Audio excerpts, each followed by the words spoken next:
Buenas tardes. Eh, yo soy Hugo Ramírez, el editor de la revista Perífrasis del Departamento de Humanidades y Literatura de la Universidad de los Andes. Esta tarde nos hemos reunido para hablar de un artículo bien bonito que publicamos en el número 15, en el volumen 15, número 31 de la revista. El artículo se llama Agua corriente hacia una praxis ambiental alternativa en torno al agua en algunos relatos de no ficción de excombatientes de las FARC. Para hacer este conversatorio tenemos como invitados, en primer lugar, obviamente, a los autores del artículo, Juan Pablo Estrada, Alejandra Salazar y Juan Esteban Villegas de la Universidad Pontificia Bolivariana de Medellín. Tenemos también como invitado al profesor José Fernando Serrano de la Universidad de los Andes, que coordina en este momento la maestría en construcción de paz, y el conversatorio va a ser liderado por María Emma Wills, politóloga de la Universidad de los Andes, vinculada a la Universidad de los Andes y autora de varios trabajos sobre memoria, construcción de paz, narrativas artísticas, etc. Nada, yo simplemente los presento. María Emma, muchísimas gracias por apoyarnos liderando este conversatorio. Gracias a todos, estaré acá participando, pero más como público. Muchísimas gracias, María Emma. No, bueno, buenas tardes. Agradezco mucho la invitación. Agradezco a los autores que están aquí acompañándonos, a José, que es colega mío en la Maestría de Paz. Y bueno, voy a comenzar poniendo como contexto para el artículo que vamos hoy a comentar, que, bueno, en Colombia en este momento hay una serie de conversaciones difíciles, de polémicas, que de alguna manera ponen en juego el proceso de paz y la Jurisdicción Especial para la Paz, porque tenemos una puesta en escena de la ex comandancia de las FARC que critica lo que ha pasado en la Jurisdicción Especial para la Paz. Es decir, estamos en un momento, bueno, solemos estar en Colombia en momentos convulsos, pero digamos que hay preocupación en este momento y hay tensiones que hay que resolver en torno al proceso de paz y al acuerdo final que se firmó con las FARC-EP hace unos años. Y en medio de ese tiempo convulso me llegó el artículo de hoy, ¿sí? El artículo que vamos a comentar hoy. Y solo quería poner en la mesa y invitarlos a leer obviamente el artículo, decirles que el artículo me provocó una gran alegría, ¿sí? Es decir, me conmovió, me alegró, eh, y, me volvió a convencer que la paz es posible en este país, es decir, en contra de lo que están diciendo los grandes actores, digamos, oficiales del conflicto, los grandes actores refrendados como ex comandancia de las FARC o presidencia de la Jurisdicción Especial para la Paz.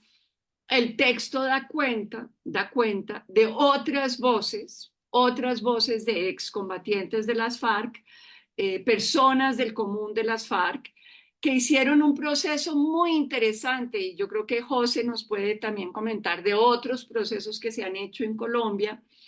Y el proceso es muy interesante porque estos excombatientes fueron convocados a un taller de escritura creativa, para que ellos escogieran unos relatos que querían poner a circular en Colombia sobre su experiencia. Y los relatos que comentan en el artículo los escritores son relatos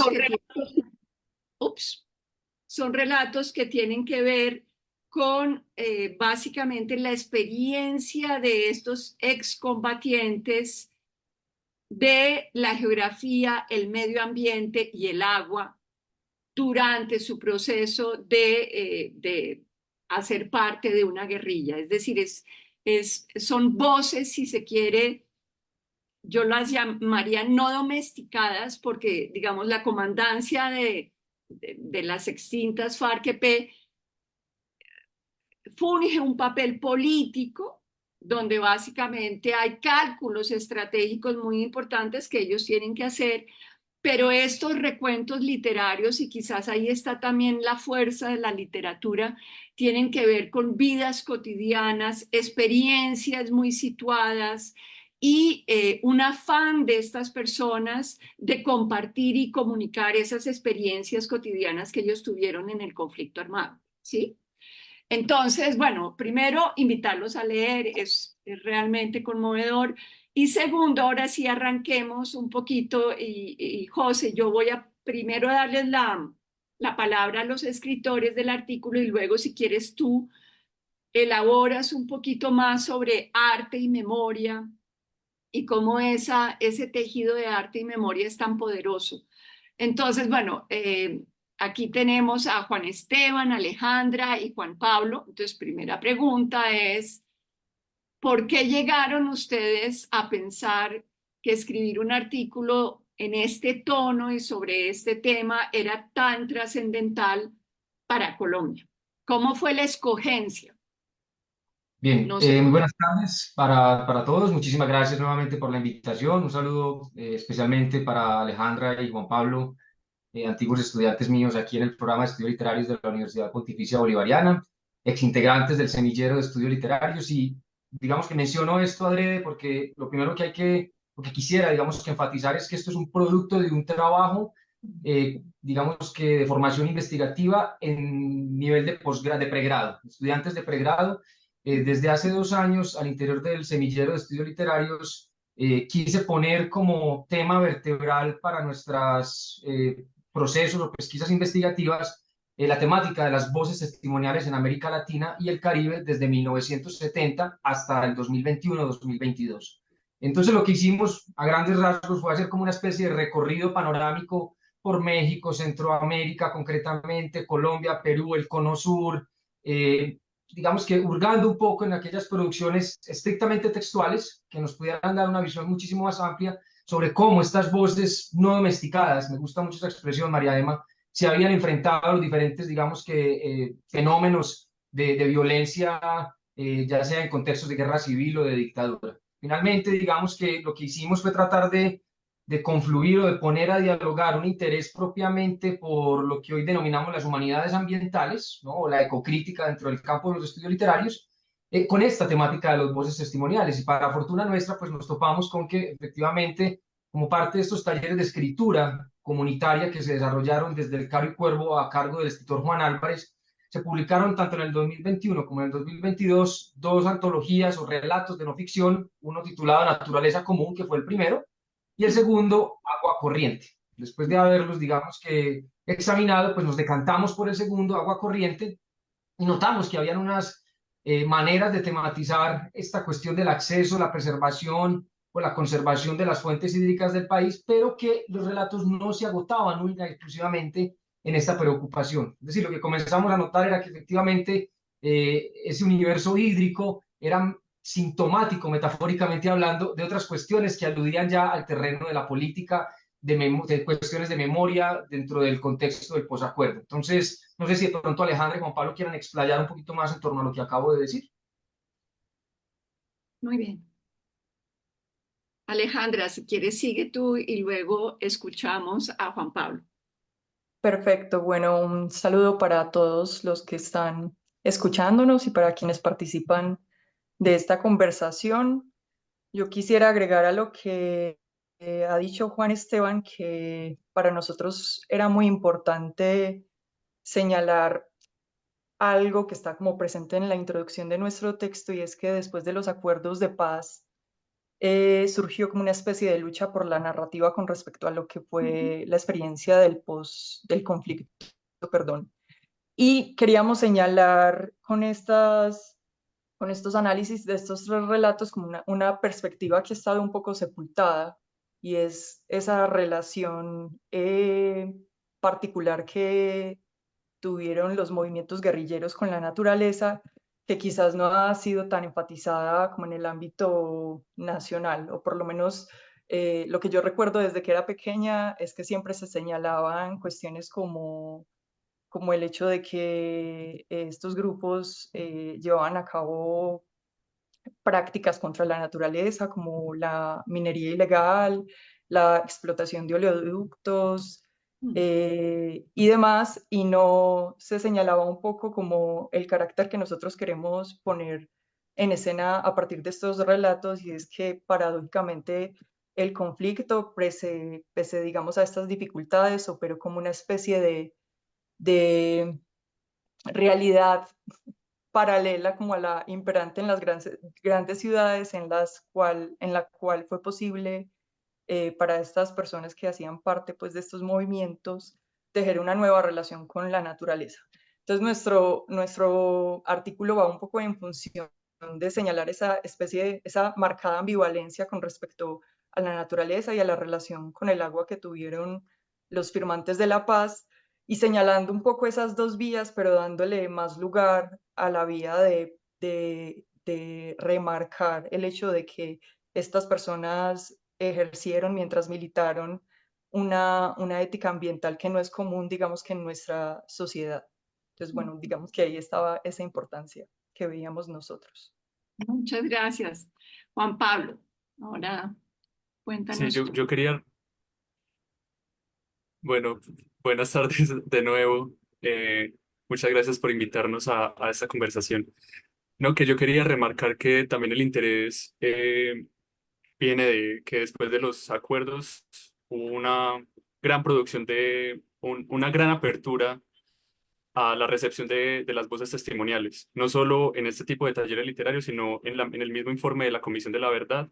Hay un tomo testimonial que es valiosísimo, es súper amplio y que requiere una exploración eh, desmenuzada pues, por parte de la academia y por parte de todos los sectores sociales. Entonces, también responde como a esa apertura pues, que permitieron los acuerdos de escuchar otras voces, de estudiar esas otras voces y de incorporarlas también a nuestro propio campo de estudio. Ujú. Así es, así es. Bueno, yo quería entonces ahora detenerme antes de darle la palabra a José para que hile lo que él está viendo también desde la Maestría de Paz que él dirige, detenerme en el agua, porque digamos, los tres relatos que ustedes escogen, el hilo conductor de los tres relatos, porque son muy distintos los tres relatos, es el agua, ¿no? El agua como metáfora, el agua como analogía, el agua como pasado, el agua como futuro, el agua como el amor. No, es bellísimo. Realmente el artículo que ustedes hacen muestra cómo el agua puede dar lugar a tantos textos tan distintos. Entonces yo quería saber cómo trabajaron el agua y cómo... Yo no vengo del campo de la literatura, yo soy politóloga, historiadora, antropóloga, no sé muy bien, crisis identitaria disciplinar, pero obviamente leo mucho literatura. Entonces quería saber un poco la metodología, ¿no? ¿Cómo construyeron ustedes ese artículo? ¿Cómo escogieron ustedes los énfasis con los cuales miraron esos relatos, esas narrativas y cómo le fueron dando cuerpo, un hilo conductor a esos énfasis alrededor del agua? No sé si de pronto intervengo yo entonces en el mismo orden en el que íbamos. Yo quisiera señalar algo que es de suma importancia. Estamos, digamos que dentro del contexto de las llamadas humanidades ambientales, presenciando una irrupción en términos de textos académicos muy grande. Es decir, muchas veces uno ya, pese a la brevedad de existencia que ha tenido esta nueva corriente de estudiar esta manera de acercarse al agua, no sabía uno para dónde coger. Entonces la propuesta metodológica que yo le dije a los muchachos era que en primer y único lugar leyésemos los textos, que les hiciéramos preguntas para ver a partir de ahí cómo eso podría alimentar la teoría existente en términos de cómo es que se está leyendo en clave simbólica el agua. Es decir, no fue un proceso a la inversa, que es quizás el gran error que uno comete cuando lee literatura desde una perspectiva crítica teórica de atribuirle, ¿cierto?, como teoría a un texto para ver si el texto finalmente encaja o cuadra con lo que la teoría está diciendo. Quisimos voltear un poco la tuerca y que los textos mismos nos fueran marcando la pauta. Y efectivamente, pues cuando nos decantamos por estos tres relatos, notamos, como bien dices tú, María Emma, que cada uno apuntaba en una dirección totalmente distinta, pero que tenía como hilo conductor, a propósito de la metáfora acuífera,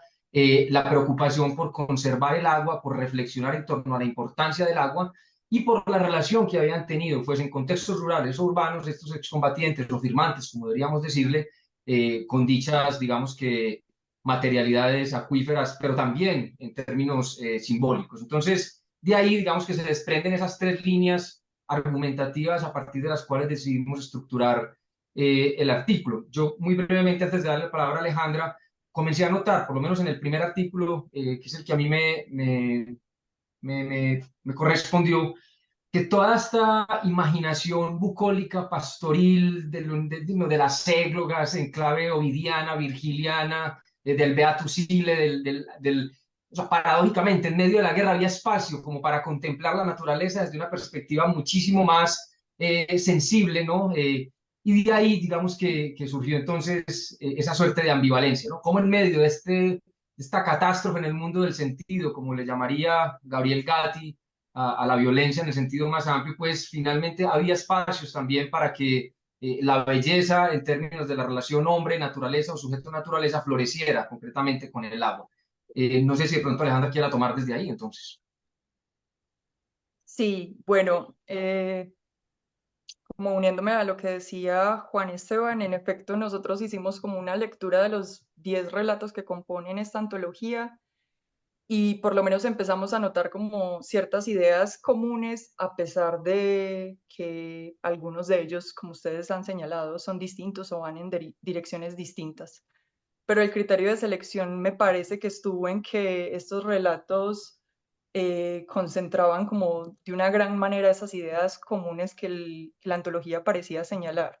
Entonces recuerdo, por ejemplo, que algo que señalamos en uno de ellos, que es como la particular o la ética que tenían estas personas de los firmantes de los acuerdos con respecto a la naturaleza, que consistía un poco en proteger el territorio que habitaban, en no tomar más de lo que se necesitaba para vivir, etcétera. Era algo no solo presente en uno de los relatos, a pesar de que hiciéramos énfasis en él, sino algo que señalaba en el resto de los relatos. Por ejemplo, también es muy frecuente en la mayoría de ellos señalar como la figura del agua como una fuerza destructora, que es algo que también aparece en un relato en particular, pero recuerdo también que otros relatos mencionan la figura de los ahogados, que es muy frecuente, digamos que en el contexto de la guerra, porque si bien nosotros tenemos como la imagen del agua, pues en las ciudades o en los pueblos, como una entidad más o menos domesticada que está al alcance de nuestra mano, que nosotros podemos controlar, que sale del grifo un poco cuando queremos, ellos se encuentran con otra forma del agua que no es tan común para nosotros, una agua que no está domesticada y que ellos tienen, digamos que, enfrentar, pero al enfrentarse a ella, eso implica pues someterse a los riesgos que ésta supone.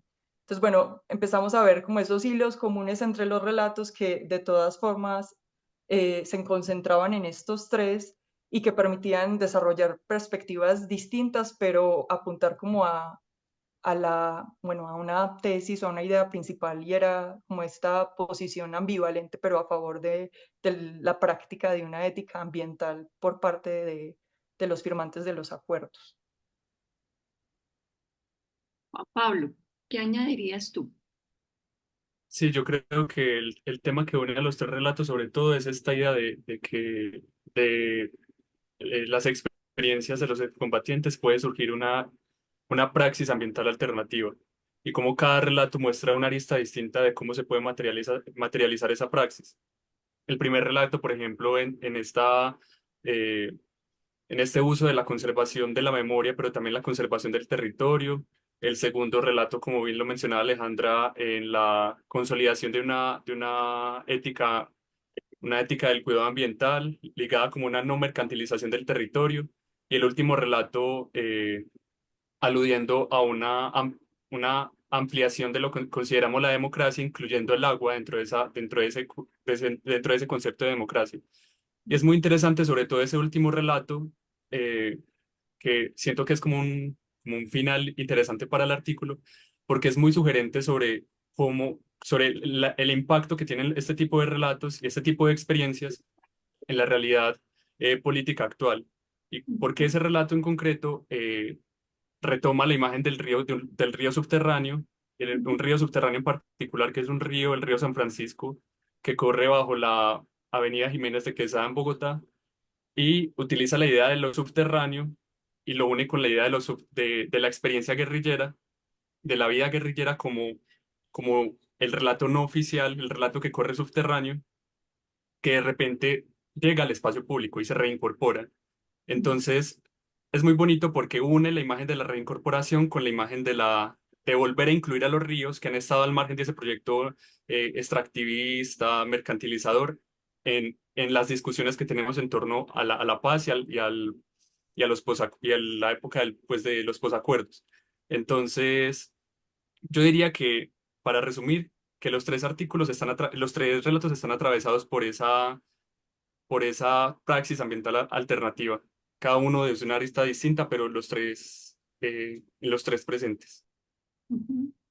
Bueno, y ahora, digamos, antes de pasar como a un segundo momento con los autores, sí quisiera darle la palabra a José, porque José, pues también has trabajado arte y memoria, y digamos que yo también trabajé arte y memoria, y digamos lo que me llamó la atención en el artículo, y quería saber si tú también encontraste eso, José, es que cuando yo escuché a víctimas, yo no estaba trabajando con excombatientes. En ese momento no se había firmado la paz y era muy difícil tener trabajo de memoria con las personas que hacían parte de la guerrilla.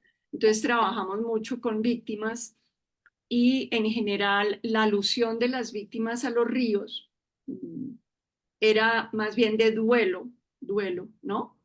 Y el río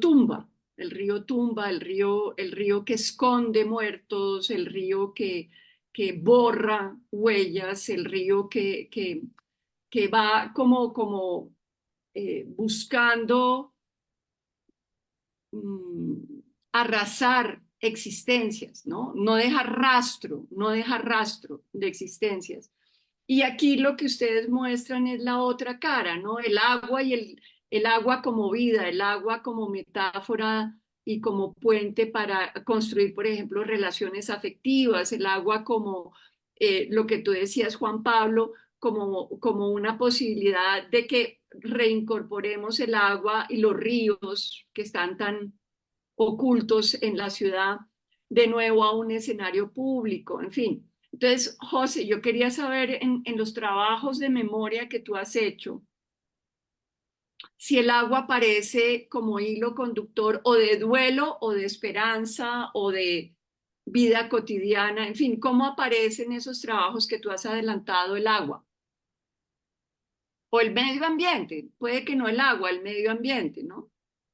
O no Vale, sé. bueno, en primer lugar, pues muchas gracias a Hugo por esta invitación, a ti, María Emma, por facilitar este espacio, y a Juan Esteban, a Alejandra, a Juan Pablo, por ofrecernos este texto que tiene muchísimos potenciales, y uno de ellos es el que estemos en esta conversación hoy precisamente desde diferentes lados en torno a esta escritura. Entonces, quisiera señalar que estamos precisamente aquí en una cosa interesante, y es, tenemos unos relatos que fueron los que escribieron estas personas firmantes del acuerdo, y tenemos la lectura que ustedes han hecho al respecto, y ahí ya estamos entrando en una cosa interesante, que son muchas voces en diálogo. Y quisiera señalar esta idea de voces en diálogo, porque en los temas de justicia transicional, construcción de paz y arte, que es, digamos, desde donde yo me acercaría a esta conversación, hay un debate de larga data sobre cómo entender ese papel de las prácticas artísticas en la justicia transicional. Y más o menos, digamos, como en años de este trabajo, una de las conclusiones básicas es que las prácticas artísticas, como puede ser la escritura, contribuyen a varias cosas. Por ejemplo, contribuyen a ampliar esa noción de la justicia más allá de los instrumentos legales. Y creo que eso en el caso colombiano lo sabemos muy bien. Tenemos una idea muy legalista de la justicia y la justicia transicional, y las prácticas artísticas amplían esa idea de la justicia. Otra cosa es que ayudan a temas de todo esto que se ha llamado un poco la sanación colectiva, y de hecho tenemos muchas experiencias de uso de prácticas artísticas, incluidas el relato literario, el relato testimonial, como parte de esos ejercicios de sanación de personas y de comunidades. Hay otra línea más. Hay una tercera que me parece importantísima y es que permiten también hacer visibles experiencias que no son fáciles de documentar. Y aquí también hay un elemento en el artículo que ustedes hacen, en la lectura que hacen de estos 3 relatos y en el artículo mismo, en donde tenemos de un modo u otro, gracias a ese relato, el acceso a unas experiencias que de otro modo no podríamos conocer. Una cuarta idea es la posibilidad que tienen las prácticas artísticas de alcanzar públicos que de otra manera no podríamos alcanzar. Y aquí volvemos otra vez que gracias a la lectura que ustedes hacen de esos 3 relatos que fueron a su vez hechos en un escenario donde se quería llegar a una población más amplia, a que conocieran estas experiencias, pues tenemos precisamente la posibilidad, gracias a ese ejercicio, de llegar a públicos que de otro modo no se podrían conectar con estas experiencias porque no tendrían el acceso a ellas. Finalmente, y quisiera señalar eso entonces, que esto lo que va a contribuir es que hacer que esta idea de la justicia transicional se amplíe en dimensiones incluso inesperadas a algo que algunas personas llamamos, por ejemplo, la justicia transicional desde abajo, que es una justicia transicional que se entiende más desde las experiencias de las personas, desde cómo entienden esa justicia en los escenarios que están viviendo. Y aquí habría una cosa interesante, porque creo que parte de ese ejercicio de producir esa justicia desde abajo es también la posibilidad crítica. Y quisiera enfatizar eso, ese elemento, porque está en el artículo que ustedes nos comparten y es la posibilidad que tenemos a través de cosas como, por ejemplo, la escritura creativa, la escritura literaria, de producir contranarrativas a narrativas que se han establecido de ciertos fenómenos. Y ya lo decía Alejandra muy bien al inicio, de cómo, por ejemplo, en la lectura que ustedes hacen de estos relatos, encuentran en efecto una contranarrativa al discurso tradicional que hemos tenido en la sociedad colombiana, por ejemplo, de la forma como estos grupos se relacionaron con la naturaleza. Y ahí, a través de esto que ustedes llaman esta ética del cuidado ambiental que ustedes encuentran allí, se produce algo interesante, que sin duda es objeto de debate, pero es una contranarrativa a esa idea de una dimensión que no conocíamos de estas personas. No solo una dimensión de sus prácticas de cuidado con la naturaleza, sino una segunda dimensión que yo quisiera resaltar también aquí y que va en otro nivel un poco diferente, más allá de la lectura que ustedes hacen, y es pensar cómo lo que ustedes nos están mostrando y lo que esos relatos nos están mostrando es la posibilidad de estas personas como creadoras artísticas y como creadoras de cierta forma de una experiencia de relato que a veces no traemos a estos escenarios. En un proyecto que acabamos de terminar sobre prácticas artísticas, seguridad y protección, veíamos cómo, por ejemplo, diferentes prácticas artísticas en el país han revelado una dimensión que no conocíamos, por ejemplo, de quienes fueron combatientes, y es, por ejemplo, su papel como creadores de música, como creadoras de música, como creadoras de objetos artísticos, incluso en la cotidianidad que la guerra les impedía, que la guerra les marcaba, pero que en esa cotidianidad hacían, por ejemplo, prácticas básicas de bordado, de diseño, de pequeños ejercicios de producción artística y cultural que eran sus espacios de creación propia.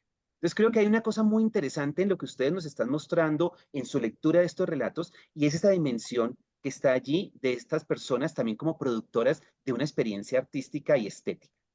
En ese escenario entonces, y con esto cerraría un poco como esta introducción, creo que hay un elemento ahí clave y es qué nos dicen estas contranarrativas y cómo entran a circular en un segundo escenario que es el que ustedes hacen y es poner estos relatos a ser objeto de recepción en un público más amplio.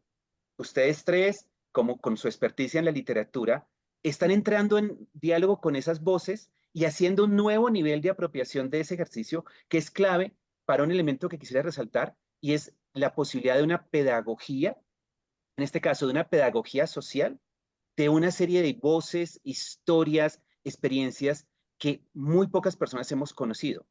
Tal vez, pues María Emma, como tú señalas muy bien, quienes tenemos algún trabajo en estos temas, hemos tenido algún tipo de acercamiento a estos relatos, a estos testimonios, pero la realidad es que mucha de la sociedad colombiana desconoce estas experiencias, solo conoce una dimensión o una narrativa. Y gracias a este ejercicio que ustedes hacen de diálogo y de recepción de esas voces, de entrar en conversación con ellas, pues aquí no tenemos a los tres autores de los relatos, tenemos a ustedes tres que entran en diálogo con esas voces, pero en ese ejercicio de diálogo y de recepción aparece una cosa muy interesante, que son unas conversaciones necesarias que necesitamos, que tenemos que tener en la sociedad colombiana y que son fundamentales precisamente para todos estos retos que tenemos ahora de escenarios de justicia transicional, de escenarios de discusión, etcétera. Entonces yo ampliaría por ahí. No respondí específicamente tu respuesta, María Emma, del agua, pero después la puedo responder si el tiempo nos da, pero quisiera dejarla ahí para darle el espacio, pues precisamente a nuestros colegas que conversen, porque me parece que esta idea precisamente de cómo su lectura hace una apropiación y una conversación mayor de estos relatos, casi que contribuye, y esa sería la última idea, a ampliar esas voces, amplificar esas voces que estaban ahí en esos tres relatos, tiene un potencial social, pedagógico muy importante. Ok, José, muchas gracias. Hugo, me estás levantando la manito, dale. Sí, no, es que yo quería llamar la atención sobre una cosa que dijo José, y es que no invitamos a los tres autores de los textos, de los cuentos, de las narraciones. Quería simplemente hacer que quizás algo que parece obvio, pero me parece. El primer texto se llama Todo es agua, escrito por Manuel Bolívar. El segundo texto se llama Aguas en guerra, aguas en paz, escrito por Gabriel Ángel. Y el tercero se llama Río moribundo, escrito por Elfin Carabalí. Es muy bonito porque hay un texto en donde el agua es como metáfora asociada con la construcción de una historia amorosa.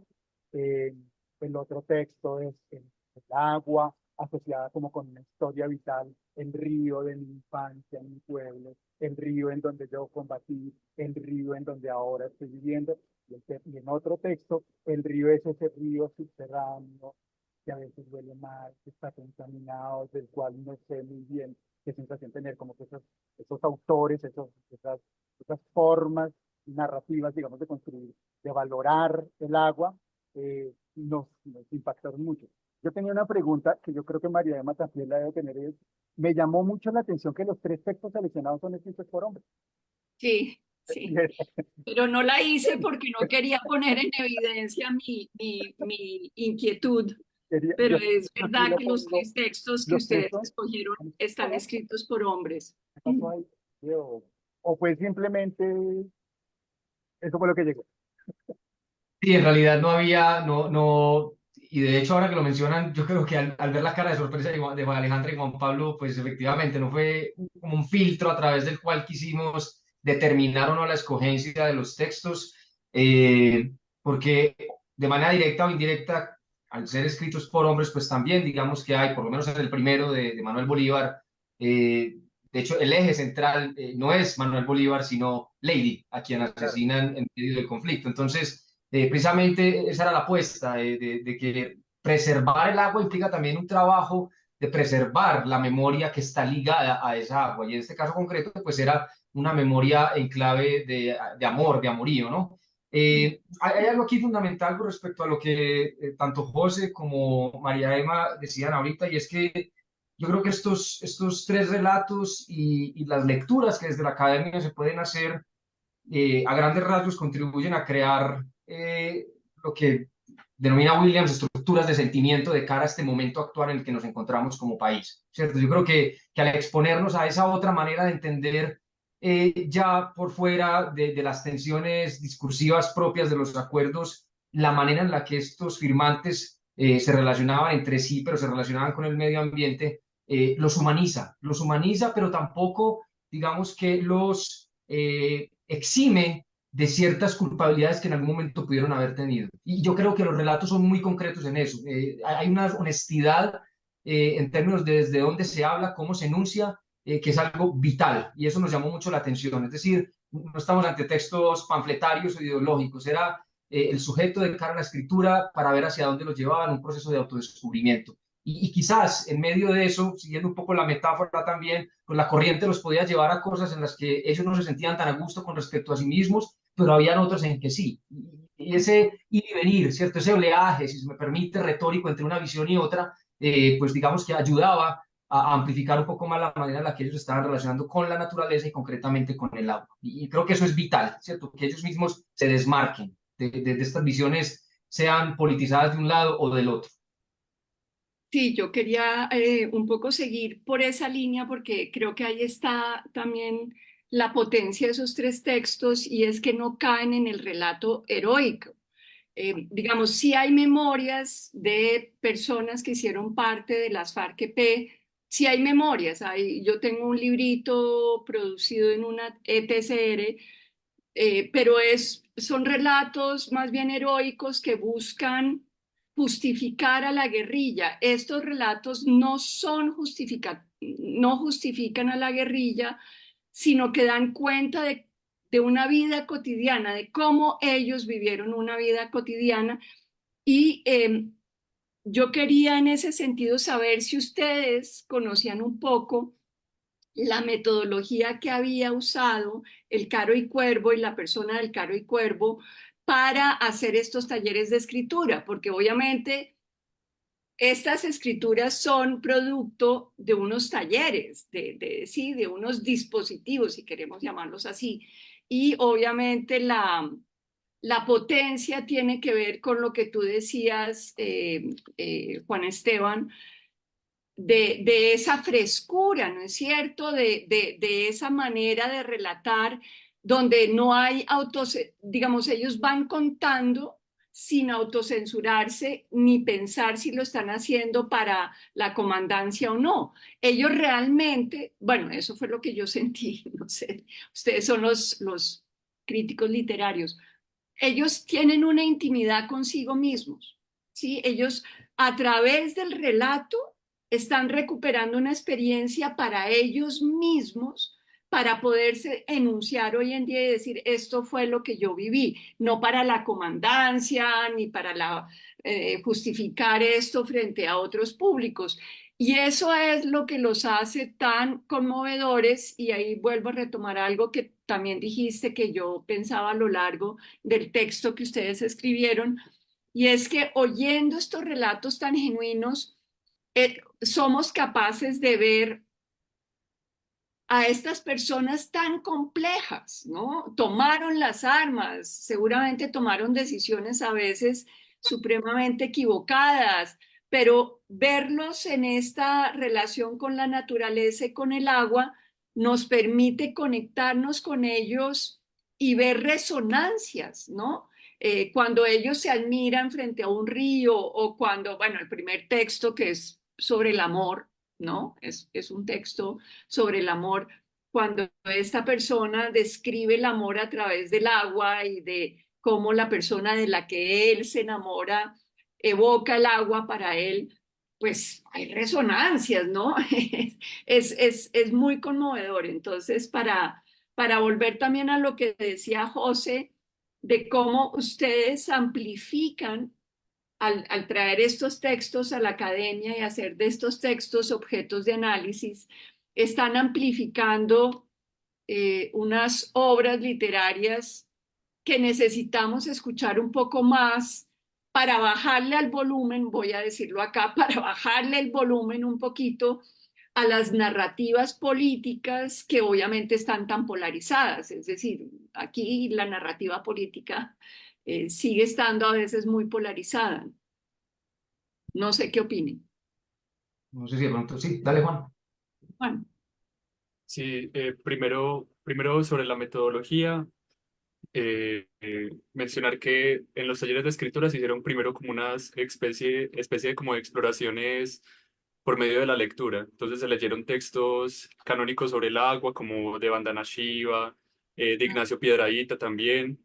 Eh, También se leyeron textos canónicos como de esta literatura testimonial como Voces de Chernobyl.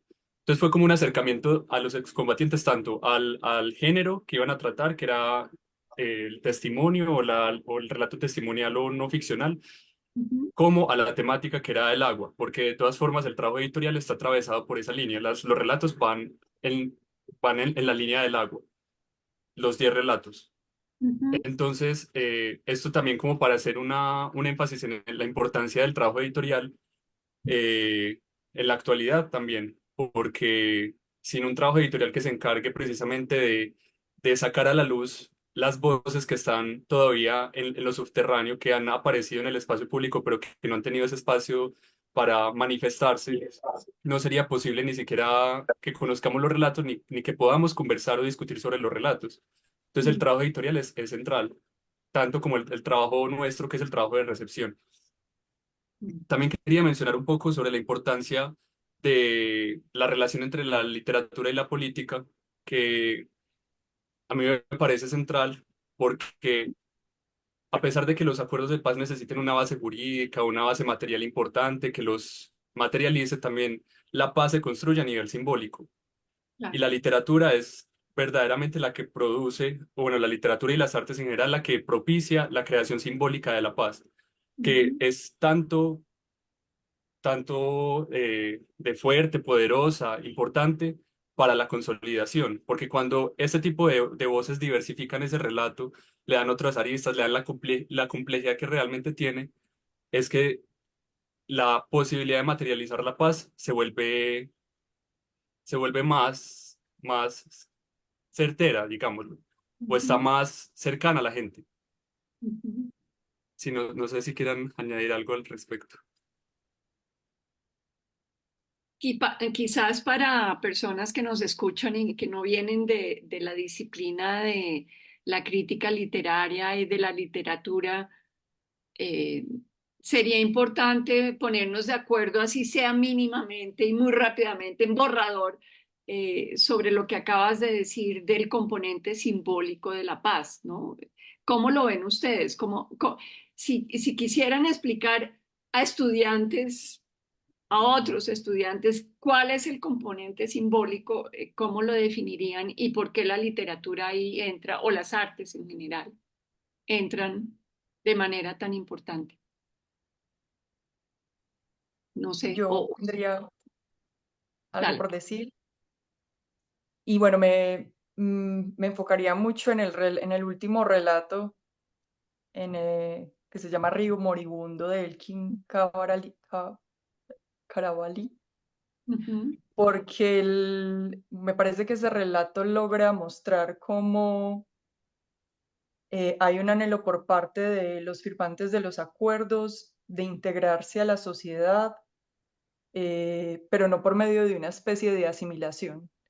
Es decir, como personas que, bueno, que llegan de las montañas y, y se asimilan a la sociedad y a sus lógicas, pero digamos que sin ofrecerse para ellos espacios de diálogo o de verdadera integración. Entonces, bueno, en este relato en particular, él señala como esta urgencia que él ve de que si bien, bueno, de reconocer la experiencia que ellos han vivido, tú, María Emma, señalabas que estos relatos no están mucho en la vía como de hacer énfasis en lo que se suele mencionar de la guerra o del conflicto, sino de mostrar como el lado no visible de esa experiencia, que sería justamente el lado visible, el lado no visible, las pequeñas cosas de ese modo de vida. Entonces, bueno, la relación con los animales, la preparación de los alimentos y bueno, todas estas cosas que vistas desde lejos no se ven. Entonces me parece que cada uno de estos relatos, y en particular en este relato del cual estoy hablando, muestra como esa urgencia y ese deseo de una especie de integración, como, como, haciendo uso de esta metáfora que es tan potente de dos ríos que se juntan y crean un espacio para el diálogo. Entonces me parece pues que en términos generales, los relatos publicados por el Instituto Caro y Cuervo están como en esta vía de propender por un cambio cultural tan importante para el país a favor de una disposición al diálogo. ujú. Muy bien. No sé si quieren Quería añadir. ampliar un poquito, perdón, con lo que están diciendo, algo que también me gustó Hugo, mucho. te oímos muy lejos. Acerca No sé tu... si aquí me Es. escuchan mejor. Yo quería, otra cosa que a mí me gustó mucho cuando leímos el artículo, que también lo comentaron los pares ciegos, es tradicionalmente, por ejemplo, el lugar del agua como símil de la mujer amada y tal, es una cosa que está muy bien manejada en el cuento, en el texto, en el relato. En el primero. En el segundo, esa idea de que en las vidas son como los ríos que van al mar, que es el morir, que es de Jorge Manrique, que es tradicional, de la literatura medieval, también aparece en un texto. O sea, como que con mucha facilidad una persona con una cultura literaria de crítico o de profesor de literatura lee esos textos y dice, oiga, qué interesante, las personas que escribieron estos cuentos, el editor de estos cuentos se pilló rápidamente, reconoció rápidamente que hay una enorme conocimiento de la tradición literaria que se pone de manifiesto en los símiles, en las metáforas, en el uso del material verbal que se usa en esos textos. Y rescato algo que creo que fue Juan Esteban que lo dije, lo dijo hace un rato, en ningún momento caen, por ejemplo, en lo panfletario, o en una actitud defensiva, o en reivindicativa. No, no, no, no, no. Si uno se pone a leer los textos con cuidado, que fue un ejercicio que hicimos en la revista, leer los textos que estaban comentando, oiga, qué interesante, de verdad hay un conocimiento profundo de tradición literaria que eventualmente llegó por tradición oral o por diálogos o por conocimiento de poesía o por formación básica escolar que los autores dejan ver muy bien en los relatos. Y eso es una cosa que uno lo lee y que lo rescatan en el artículo y dice, ya, bien, eso se hizo muy bien y ahí destacar el trabajo del editor Juan Álvarez, si no recuerdo mal, ¿cómo se llama? Del Instituto Cari Cuervo, muy bien esa selección. Me Yo sigue agregaría, quedando el tema de no hay mujeres, pero lo demás, muy bien. Perdón. Hugo, muy rápidamente, yo agregaría, oyéndote hablar, pensaba también en cómo, por ejemplo, en el contexto de las literaturas del siglo XIX, estas llamadas novelas fundacionales, Cumandá, por ejemplo, de Juan León Mera, el río es un personaje esencial en estos procesos de configuración del Estado-Nación, quizás con otros fines totalmente distintos, ¿cierto? Este encuentro de culturas que finalmente no logran conciliarse, pero aquí vemos todo lo contrario, es decir, los ríos no son sitios o lugares de demarcación o separación, sino todo lo contrario, los ríos unen memorias, unen cuerpos, unen visiones de país, etcétera, etcétera. Entonces yo sí quisiera como enfatizar mucho en eso, es decir, pese a que hicimos un texto, una lectura más bien, muy en clave del contexto actual, hay unas reverberaciones literarias que no se pueden obviar y que están ahí palpitando, como si fueran justamente, yo les llamo aguas gravitacionales en el primer artículo, que fue el primer apartado que me tocó a mí, es como si estuviera empujando por salir, por darse a conocer, literariamente hablando, políticamente hablando, socialmente hablando y humanamente hablando, que es lo más importante, creo yo. Pero pensando en lo que yo no vengo de literatura, pero estoy leyendo de nuevo La Vorágine. Para quienes nos escuchan, es una de las novelas canónicas de la violencia, ¿no? Y qué contraste, ¿no? Leer esa vorágine y leer estos textos digamos, es la misma geografía exuberante, ¿no? Pero son dos miradas totalmente distintas, ¿no? Es como ver esa misma geografía desde una mirada que aprecia, ¿no? Que aprecia y cuida esas aguas, esos ríos cristalinos, que demuestra un conocimiento también claro, de una geografía que uno como urbano es como una apertura de ojos, ¿sí? Esos textos que ustedes describieron es como si uno se pusiera otras gafas y dijera, vea, qué interesante que quien me está mostrando a mi país desde otro ángulo son personas que vienen de la guerra, pero que vivieron esto. Y ahí vuelvo a algo que tú decías que me pareció muy bonito, Alejandra, y es que y para volver a lo simbólico, yo creo que el contexto simbólico que nos permite la paz es justamente aquel que nos ofrece la oportunidad de ver que el otro, sin perder su alteridad, tú dijiste, no se quieren asimilar, ¿sí? Quieren ser otros, nos muestra algo de la vida que nosotros no habíamos sido capaces de ver, ¿sí? Es como que te ensancha el mundo. Y eso me parece que los tres textos que ustedes reseñan es lo que hacen, ¿no? Es el arte está ahí porque ensancha esa capacidad de entender el país en que vivimos y obviamente le da el lugar, y ahí vuelvo a algo que decía José, el reconocimiento de que esos combatientes, excombatientes, bueno, a ustedes no les gusta que uno diga combatientes, esos muchachos que pasaron por las guerrillas, son también capaces de hilar historias que nos conmueven y que nos muestran otro país, ¿no? Me parece extraordinario. De verdad, muchas gracias. No Yo sé si hay agregaría, otras María preguntas o Emma, cosas. yo quisiera dale, Jorge. decir algo. Creo que en esta conversación que merecería una segunda o tal vez una tercera parte, este tema que se abre de los ríos como metáfora, excusa, experiencia, lugar de combate, es muy importante y sé que ha sido motivo de muchas conversaciones más en el país. Por ejemplo, tenemos todas estas comunidades que vienen trabajando en cosas como la sanación de los ríos a través de rituales de volverlos a apropiar en la medida en que los ríos también fueron cementerios. Hay una cantidad de cosas en torno a los ríos que me parece muy importante y que merecería una conversación más amplia. Solo para darles un dato, el año pasado, hace 2 años, perdón, hicimos un ejercicio con firmantes del acuerdo, una serie de conversaciones y talleres sobre temas de reconciliación y una de las metáforas que salió en ese ejercicio fue el río. Hicimos un folleto que trabajaba ese tema, aquí creo que lo estoy mostrando, y de manera muy interesante, entrábamos por otro lado, la metáfora central de ese ejercicio fue también el río y cómo el río hablaba de recorridos, reconciliación, una cantidad de cosas. Entonces, por ahí se abre una cantidad de discusiones muy interesantes que quisiera señalarlas y que creo que son muy importantes acá, continuarlas y ver por qué eso tiene esa dimensión. Nos puede conectar incluso con cosas psicoanalíticas, hay una cantidad de cosas aquí simbólicas, cosas muy fuertes al respecto. Pero quisiera resaltar otro elemento que también es clave y es cómo esta experiencia de la escritura es un espacio seguro para otra serie de experiencias que de otra manera no podríamos tener.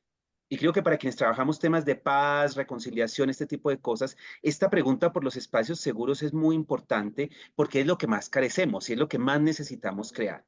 Y creo que tanto en lo que ustedes están contando, en los relatos que hay ahí, pero como en el propio texto que ustedes encuentran, tenemos una especie como de espacio seguro que nos permite contar cosas que de otra manera no podríamos contar, que nos permite también tensionarlas. Y creo que enfatizaría ese elemento porque en su artículo hay elementos de conflicto también muy fuertes. En la lectura que ustedes hacen de los relatos y en los relatos, como hemos insistido, no son relatos ni heroicos ni domesticados, y eso me parece muy importante. Obviamente pasaron por un ejercicio de edición, pasaron por cosas que pues nos cuentan cosas, pero no es ese relato que, como decía muy bien María Emma, intenta establecer una voz heroica. Es un relato que es contradictorio, que habla de dolores, que habla de emociones, que habla de tensiones. Y eso me parece muy importante porque carecemos de espacios para que eso pueda emerger. Entonces creo que ahí, y Hugo como experto pues en la literatura y todo, y desde el lugar incluso del programa de literatura de la Universidad de los Andes, tenemos ahí un lugar muy importante de cómo la literatura puede ser ese espacio donde podamos tener esas conversaciones relativamente seguras, nutridas, quiero decir nutridas en términos de que son nutricias, ¿sí? Y que pueden permitir cosas que nos hacen falta en este escenario muchísimo. Entonces, realmente agradecer a ustedes por hacer evidente esa experiencia y mostrar todas las posibilidades que tenemos aquí de otro tipo de procesos de justicia, de reconciliación, de construcción de paz. Muy bien.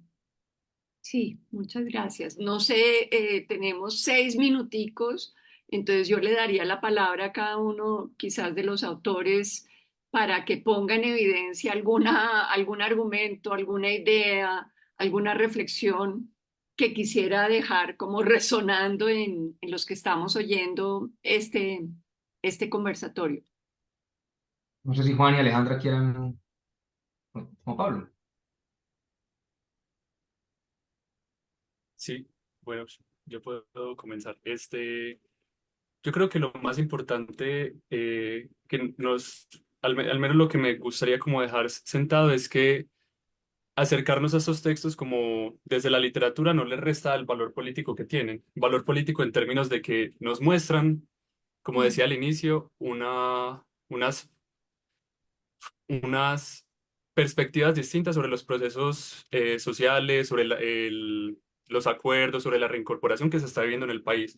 En ese sentido, sí tienen un valor político, porque nos están revelando unas dimensiones distintas, unas miradas distintas sobre las formas en las que hemos pensado a la nación, hemos pensado la paz. Entonces, darle como esa complejidad al asunto, como son relatos, pero a la vez estos relatos tienen una intencionalidad. Y precisamente en la lectura y en la conclusión lo poníamos, esa intencionalidad también está en nutrir las discusiones actuales, dar esas nuevas perspectivas y que no se quede en el mero conocimiento, sino también en la diversificación de esas posibilidades y esos acercamientos a lo que nosotros consideramos la paz. Entonces, y me parece muy importante, yéndome a otro lado, en general la literatura como el escenario en el que podemos imaginar cómo se ve un país en paz, porque de eso se trata precisamente esta disciplina, de ejercitar la imaginación y darnos la oportunidad de ver y de pensar cómo se ve un país en paz. Y estos relatos precisamente nos ayudan a ver caminos, posibles corrientes, como decía Juan Esteban, de cómo podemos materializar o eh, sí, no sé, como derivas que puede tomar la materialización de la paz. Y la literatura es central en eso, la literatura como espacio imaginativo y espacio simbólico en el que antes de concretizarlo lo podemos imaginar y lo podemos, porque la literatura también es movilizadora. No sé, bueno, ahí lo dejo. Muy bien.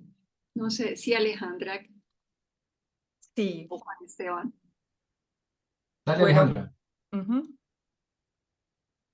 como último comentario, yo quisiera decir de todas formas que, bueno, si el artículo tiene logros es, creo yo, porque también los textos ya los contienen de alguna manera o ya han hecho un ejercicio muy importante de establecer esas relaciones que tal vez nosotros nos encargamos de enfatizar o subrayar en el artículo que hemos escrito. Entonces, bueno, invitar a quienes nos escuchan a leer esta antología que es realmente muy conmovedora y bueno, como decía, muestra una perspectiva inusual del conflicto que creo que nosotros en el país necesitamos, bueno, conocer y reflexionar. Y bueno, también quisiera decir una segunda cosa que, bueno, tal vez no hemos mencionado con el énfasis debido y es que estos relatos también están señalando la necesidad de un cambio. Me parece que cada uno de los, sí, de los autores está hablando en vías de señalar la interdependencia que tenemos con la naturaleza y la necesidad absoluta que los seres humanos tienen del agua y cómo eso empieza a imponer la necesidad de una transformación con respecto a nuestras relaciones con ellas, en particular en un contexto tan preocupante como en el que nos encontramos ahora con relación al planeta. Entonces, bueno, me parece que además de esas perspectivas políticas y, bueno, la necesidad del diálogo, ellos también nos están hablando de la necesidad imperante de transformar nuestras relaciones con la naturaleza por unas que no estén mediadas por las hegemónicas, que son pues las del control, dominación y explotación. Eso diría para finalizar. Gracias, Alejandra. No sé Yo si agregaría una cosa muy rápidamente, María Emma, tú trajiste a colación la vorágine. En la tercera parte, el sujeto letrado, que es Arturo Covas, se calla cuando Clemente Silva comienza a hablar. Yo creo que a su manera nosotros también nos sentimos como un Arturo Cova que debe callarse y escuchar a aquel que ha vivido al interior de la selva, que la conoce, que ha causado dolor, pero que también lo ha recibido, ¿no? Y Clemente Selva es también una selva clemente. Es decir, hay clemencia por medio de la selva. Y creo yo, por lo menos desde mi perspectiva, no puedo hablar por Juan Pablo y Alejandra, así nos sentimos. Último comentario, pensaba mucho en 1795, en el albor de este régimen del terror que vino después de la Revolución Francesa. Schiller escribe las cartas sobre la educación estética del hombre y nos dice que para solucionar el problema político hay que apelar a la estética, porque solo a través de la belleza se llega al corazón, ¿cierto? Entonces, yo pienso que esto también refrenda un poco más esa postura que los idealistas y románticos alemanes en su momento expresaron para pensar una sociedad que estaba completamente fragmentada y hay posibilidad a partir de la sensibilidad, del goce estético, de la sensibilidad, insisto, de volver a pensarnos como país, pero como un país en paz, ¿cierto? Ya he escrito mucho sobre la violencia desde la perspectiva literaria, creo que hay que comenzar a escribir para la paz. Muy bien, muy bien. Hugo, yo veo que estás alzando el dedito. No, una cosa sencilla, ya Ale. terminando. Cuando uno se pone a mirar, por ejemplo, experiencias de producción literaria asociadas con conflictos en otros contextos, en uno que yo conozco relativamente bien, pues, por ejemplo, el contexto mexicano, las primeras literaturas a propósito de los conflictos son literaturas que cuentan muertos, ¿no? Son sobre el atentado, sobre el terrorismo, sobre el sicario. Esa es como una primera etapa necesaria, hace parte como el necesario exorcismo, digamos, sobre la guerra. Pero también hay otras etapas, una segunda etapa, esta, digamos, se parece mucho a esta, en donde ya es una valoración estética de la cosa esa, de la guerra esa cotidiana en la que está metida la persona, el guerrillero, o qué sé yo, en donde a la amada la matan en el río, en donde el río es una cosa que me agrede, en donde el río fue algo que me robaron y expropiaron o contaminaron o dañaron, en donde como que ya hay una dimensión simbólica. Hay otra que de pronto todavía en el contexto mexicano, por ejemplo, se construye a través de una novela buenísima que se llama Los Relámpagos de Agosto, y es esa novela en donde somos capaces de tomar distancia de la violencia, de la realidad inmediata, del conteo de muertos, y somos capaces de reírnos de la estupidez que significa la guerra, que las guerras fratricidas, de cómo es posible que hayamos vivido o que se quiera vivir en un país que durante años mantiene una guerra y una guerra y una guerra. Años después de que pasa esa guerra, van a aparecer escritores que tomen distancia de eso y sean capaces de hacer chistes sobre eso, de burlarse de esos políticos que nos embaucan, de esos líderes que nos enredan, de esa gente que hace negocios con la guerra, de esa gente que vota por mantener la guerra y no por mantener la paz. Y ser capaces de eso, esas distintas etapas de producción literaria se conocen en otros contextos, se estudian en otros contextos. Nosotros todavía no escribimos eso. Pasarán años, quizá décadas, para comenzar a escribir esa literatura que hace un diagnóstico como cuando uno hace 30 años, 40 años tuvo un dolor en el alma y es capaz ya 40 años después de hacer chistes sobre ese dolor y decir, ¿cómo fui de bruto? ¿Cómo pudimos hacer esto? ¿Qué horror lo que pudimos? Una cosa que me gusta sobre este artículo, quiero comenzar a cerrar ya, es em, em, ser capaz de superar el conteo de los muertos es fundamental en la producción. O sea, ser capaz de superar eso, de entender eso, una cosa.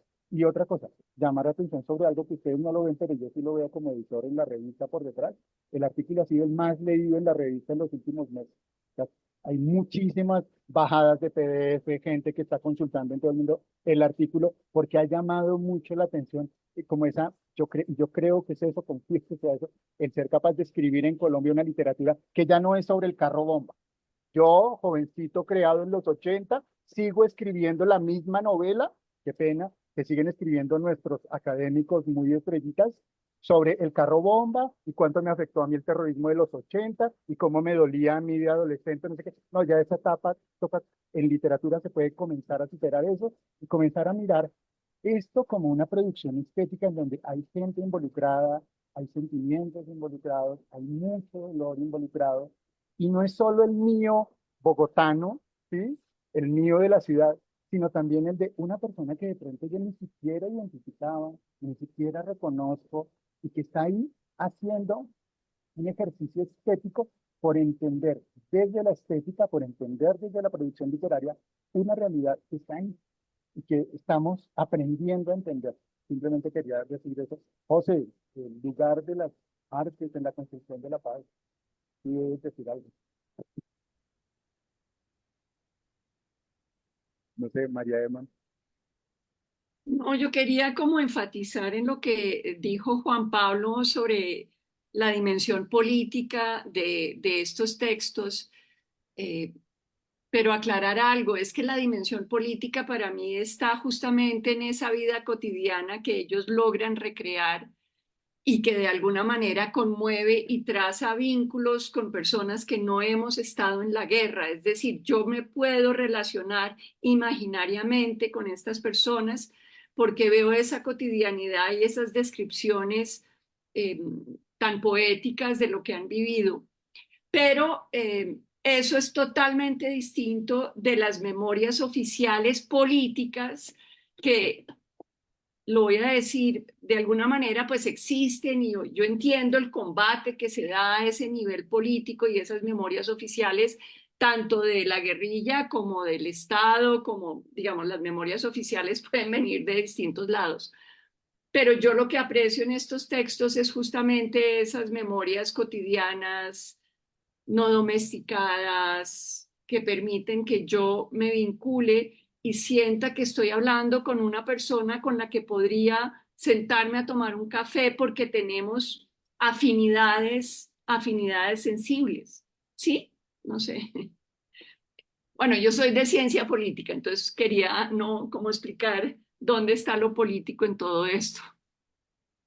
Bueno, no, muchas gracias. No sé, José, si quieres añadir algo. Muy brevemente sobre esto último que acabas de decir, sobre la posibilidad del vínculo y el contacto. En el proyecto que les señalábamos antes, trabajamos con varios colectivos artísticos. Uno de ellos es un grupo que ha trabajado haciendo una colección de objetos de paz. Se llama Objetos de Paz y precisamente lo que han hecho es primero le preguntaron pues a combatientes, tanto de las FARC como después del ejército, qué objetos representaban la paz. Y en ese ejercicio de estos artistas, de estas dos artistas, de motivar la conversación de qué objetos hablan de la paz, aparece una cosa interesantísima y es que ante eso de qué significa la paz, aparecen cosas que nos conectan a muchísimas personas de muchísimas maneras, porque son preguntas básicas, por ejemplo, ¿cómo nos protegemos? ¿Qué significa la vulnerabilidad? ¿Qué significa el cuidado? Y en eso, al observar esa posibilidad de cómo ante eso coincidimos muchas personas, tanto quienes estaban en un lado u otro de la guerra, como quienes de pronto estábamos en la ciudad, en la vida civil, aparece una cosa interesantísima y es que el arte nos permite ese lugar de encuentro, las prácticas artísticas nos permiten ese lugar de encuentro que de otra forma no tendríamos. Entonces, en eso conecto con la inquietud que hace Hugo, porque creo que las prácticas artísticas tienen un potencial que a veces lo hemos reducido a unas dimensiones muy instrumentales y que merecerían tener una centralidad en estos debates mucho más allá de aquello que usamos para, por ejemplo, con frecuencia se hace, necesitamos el texto que decore o necesitamos la imagen que ilustre o necesitamos la frase bonita que nos sirva de título en algún documento. Hay un uso demasiado instrumental y simplista de las prácticas artísticas en general que si lo vemos en esta dimensión, tendrían que estar, por ejemplo, al centro de los procesos de reconciliación, al centro de los procesos de reincorporación, no como los instrumentos sino como el escenario esencial de poder producir eso que de otra manera no podríamos producir. Muy bien. Creo que se nos agotó el tiempo, ¿no, Hugo? Yo no sé muy ya bien, se pero agotó. creo que... Ya, muchísimas gracias a todos, de verdad. Nada, invitación a leer este artículo que aparece en el más reciente número de la revista Perífrasis, Agua Corriente, hacia una praxis ambiental alternativa en torno al agua, en algunos relatos de no ficción escritos por excombatientes de las FARC-EP, un artículo pues, escrito por estos colegas de la Pontificia Bolivariana de Medellín, me alegró mucho. Este evento tiene una cosa muy bonita y es que uno ve a la gente que evalúa y que manda unos trabajos a unos pares ciegos por allá que dicen algo y tienen esa cosa bonita de que sé cómo es la cara y las gafas de Juan Esteban o cómo es Juan Pablo o cómo son las gafas de Alejandra y entonces como que, vea, esta es una persona que está haciendo un trabajo académico que en otro contexto uno ni siquiera se preocuparía, porque sí nos interesa mucho en la revista en la Universidad de los Andes, pues conocer a las personas y mirar esto y hablar de estas cosas cara a cara. Muchísimas gracias, María Emma. De verdad que por este trabajo y por todo el trabajo que has hecho de toda la vida. No, a todos, Por a memoria todos. y esas cosas. José Fernando sabe que lo queremos mucho y nada, que muy chévere el trabajo en la materia de construcción de paz. Pues nada, gracias a todos, a Laura y a Margarita que están por ahí detrás de la revista y que son las que la hacen en realidad. Yo solo soy el editor. Muchísimas gracias. Gracias. Un fuerte abrazo para todos. Muchas Muchas gracias. Bueno, Cuídense mucho. bueno, Gracias, chao. muy buenas Muchas tardes. gracias por la Gracias por la invitación, que estén invitación. muy bien.